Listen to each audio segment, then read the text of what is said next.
Olá, seja muito bem-vindo, seja muito bem-vinda ao nosso podcast Quem Tem Holding Pode Mais. O podcast da Holding Familiar Brasileira. O podcast da família que quer proteger os seus filhos do horror do inventário. Esse super vilão que vem sendo derrotado dia a dia pela nova super-heroína nacional, a Holding Familiar. Mas antes, e até para que você entenda um pouco melhor o contexto deste nosso evento, vamos curtir a nossa vinheta.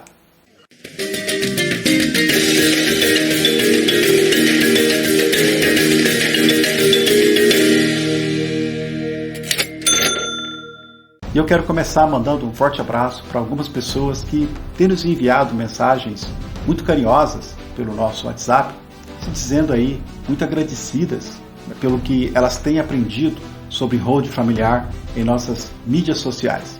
Então, um forte abraço para o casal Fausto e Maria José, de Taubaté, e para o casal Nelson e Dolores, de São José dos Campos. E também para a dona Elza, lá de Lorena.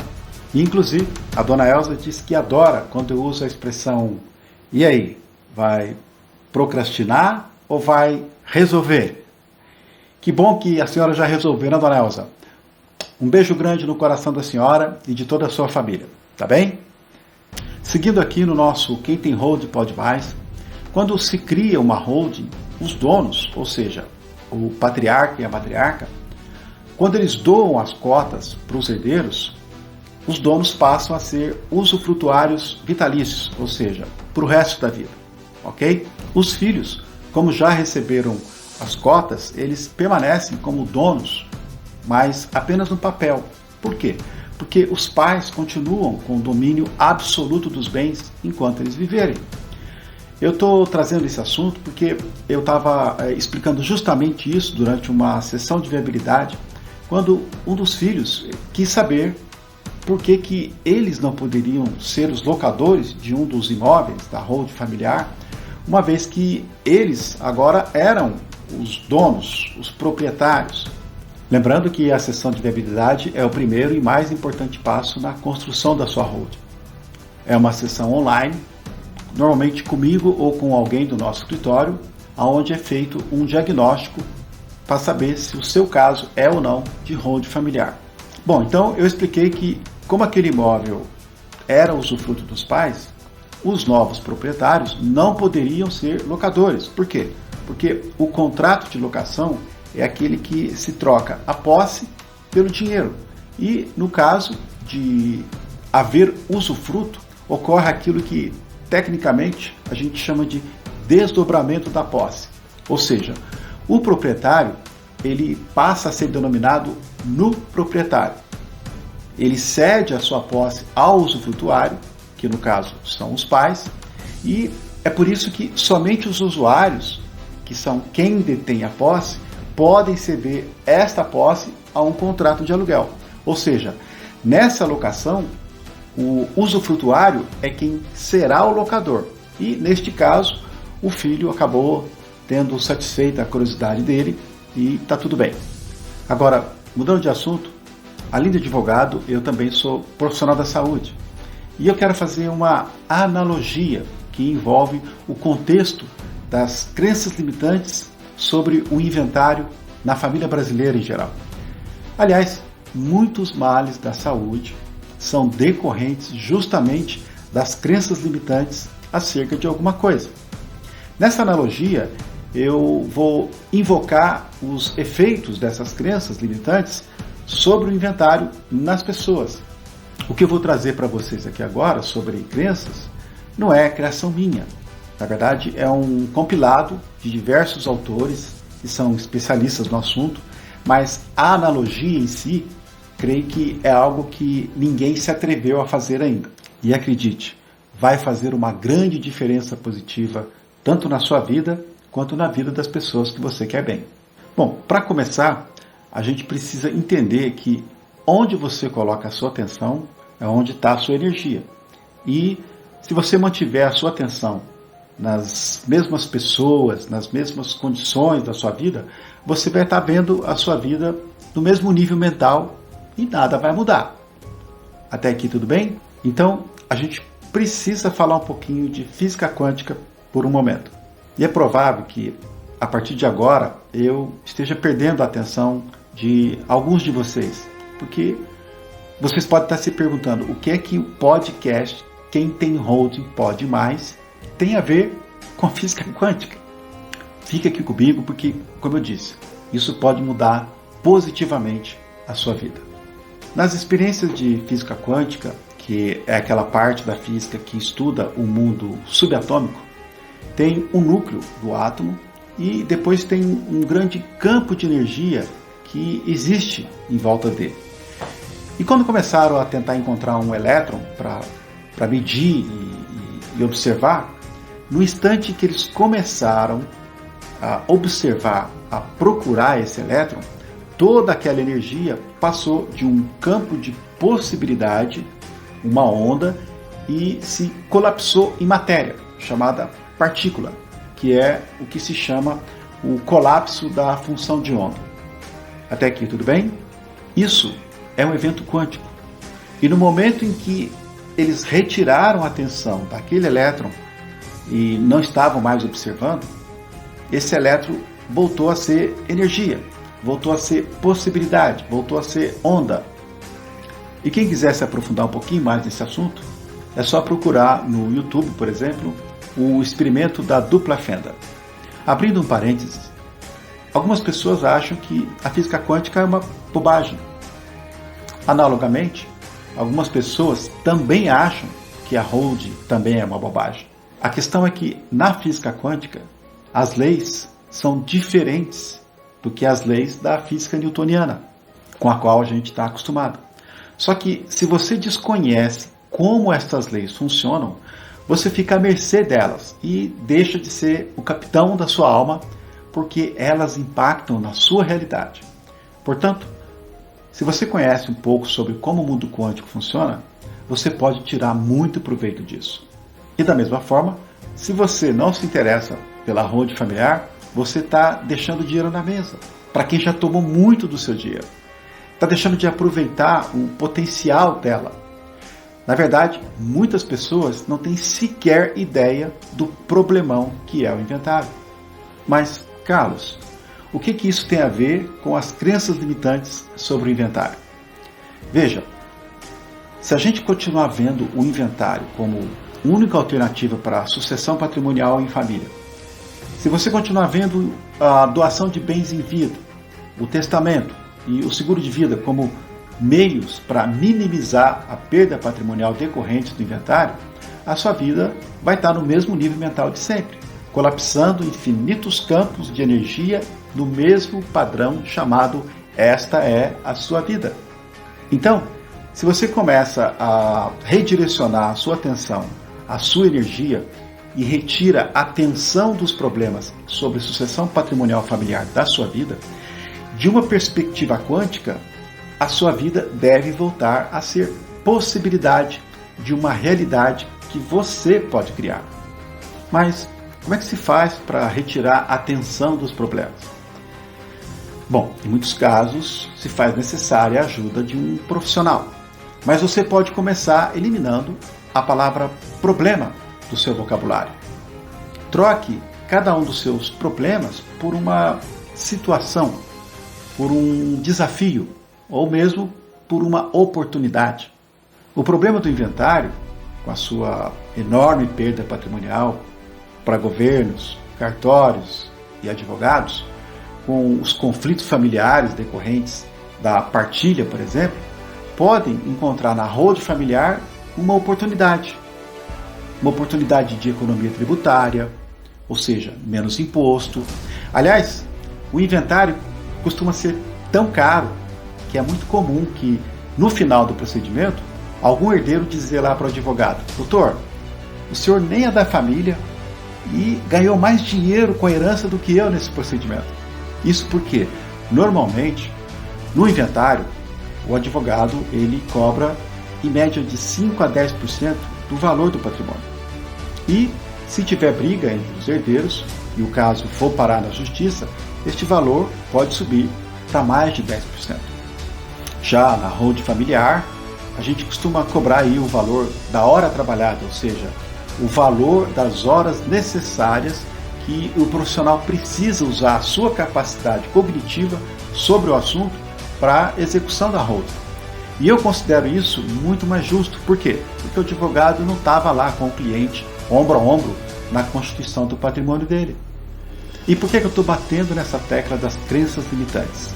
Veja, os nossos pensamentos, memórias e emoções se sobrepõem ao poder da inteligência do corpo por eles estarem forçando um programa a responder uma determinada situação que não representa necessariamente uma ameaça real à vida, embora o instinto de sobrevivência acredite que seja. Acontece que, se isso for frequente, o corpo passa a funcionar predominantemente no estado de luta ou fuga. Mas a gente foi originalmente programado, projetado para responder somente às situações de risco físico reais, não às mentais que a gente mesmo cria ao longo de nossas vidas. Vamos detalhar isso. Por exemplo, não pagar um boleto não vai matar ninguém. Mas não é só com isso que faz com que você se preocupe. Preste atenção. Você já vivenciou ou tomou conhecimento de uma experiência com inventário que causa a você preocupação. E, além dessa preocupação, você se preocupa diariamente com outras coisas, logo que você acorda. Você, por exemplo, é daquelas pessoas que, ao acordar, a primeira coisa que faz, depois de abrir os olhos, é acessar o celular? Dificilmente essas pessoas vão priorizar uma mensagem edificante no meio de tantas notícias e a maioria delas ruim, não é verdade? E esse padrão ele acaba se repetindo ao longo do dia, no almoço, no jantar e até mesmo na hora que a pessoa vai dormir, e sempre lidando com coisas preocupantes. Aliás, você já teve muitas outras preocupações lá no seu passado. Então, o seu cérebro, ele identifica que você está cultivando preocupação. E ele pega essa nova preocupação com o inventário e armazena na memória. Como em todas as demais preocupações, é gerada uma emoção. E toda emoção produz certos químicos que o seu corpo necessita responder, de acordo com o programa mestre original do nosso corpo, destinado à nossa sobrevivência. Você pode até pensar que o inventário é problema dos seus herdeiros, mas se isso gerar uma culpa, vai ficar armazenado. Também vai ficar armazenada aquela sua preocupação com um determinado filho que não se deu bem na vida, ou preocupação com o futuro incerto dos netinhos, a preocupação de os herdeiros terem que vender parte do seu patrimônio para fazer frente às despesas com o inventário, até que um dia você atinge um nível em que o seu corpo vai estar produzindo esses químicos constantemente pelo prolongado estado de preocupação que você cultiva. E a essa altura, você não precisará mais pensar sobre a preocupação da locação ou a preocupação com a saúde, ou qualquer outro tipo de preocupação. Quando você atinge um determinado nível de preocupação, os químicos produzidos pelas emoções geradas fazem seu corpo responder necessariamente de acordo com eles. E essa produção excessiva de químicos, ela se manifesta de forma diferente em cada pessoa, na forma de dores físicas, dores emocionais. E é por isso que quando eu me refiro às dores do inventário, não é só uma metáfora. Então, fazendo analogia, a sua crença limitante em relação ao inventário, quanticamente falando, é uma partícula que te fecha a possibilidade onda da hold familiar. Enquanto você acreditar em advogados que dizem que nem sabem que existe hold familiar, que os custos contábeis não compensam, que não tem previsão legal, você estará no mesmo estado mental das suas preocupações atuais.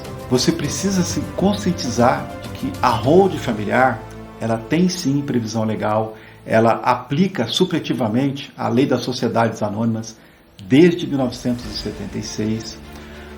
Os custos contábeis são baixíssimos em relação a uma empresa comum, por exemplo. Por quê? Porque a holding vai apenas guardar e proteger o acervo patrimonial da família. E quem mais fez holding foi justamente as pessoas que mais tinham a perder, que foi o caso dos bilionários. O que antes estava ao alcance somente dos ricaços, agora é acessível a qualquer pessoa que tenha patrimônio, mesmo que seja um único imóvel, tenha herdeiros e não queira se preocupar com o empobrecimento deles quando chegar a hora de custear as altíssimas despesas do inventário. Com o pouco que eu falei aqui sobre a física quântica, você pode mudar a sua vida recriando a sua realidade.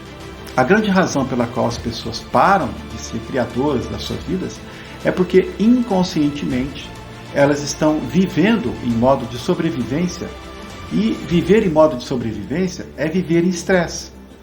E muitas vezes o inventário estressa as pessoas. O estresse é quando o seu cérebro e o seu corpo não estão em homeostase, ou seja, em equilíbrio. E quando isso acontece, a resposta do estresse àquelas preocupações te põe inconscientemente no modo luta ou fuga. E isso consome muito da sua energia. Por quê? Porque sempre que você estiver em luta ou fuga, a energia que estava na parte visceral do corpo, ela vai para a parte músculo-esquelética. Então, quando começa a reagir emocionalmente e gerar químicos, você está mobilizando quantidades enormes de energia de alguma ameaça do seu ambiente externo. Quando o corpo recebe uma descarga de adrenalina, quando recebe energia e o cérebro fica estimulado, o corpo fica estimulado por uma questão de sobrevivência, que é sempre prioridade. Só que isso não pode ser a longo prazo, porque vai colapsar o sistema, já que ele não foi projetado para ficar em luta ou fuga por muito tempo. Agora atenção, os hormônios do estresse eles são altamente viciantes e as pessoas acabam usando inconscientemente as situações nas suas vidas para reafirmarem o seu vício a uma emoção ou a uma crença limitante. Veja, a zebra não tem úlcera porque logo após ela escapar do leão, ela volta a comer as passagens normalmente, sem se preocupar se há algum perigo atrás de cada moita. Ela tem a capacidade de sair do modo luta ou fuga e voltar rapidamente para a homeostase.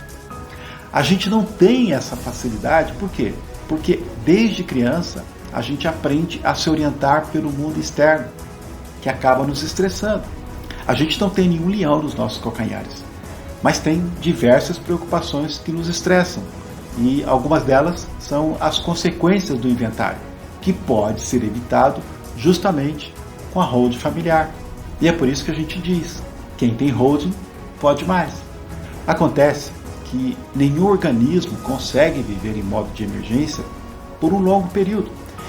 E quando você ativa a resposta do estresse e não consegue desligar, você vai de encontro à doença. É fato científico que os hormônios do estresse, eles acionam os botões genéticos que aumentam a incidência de doenças.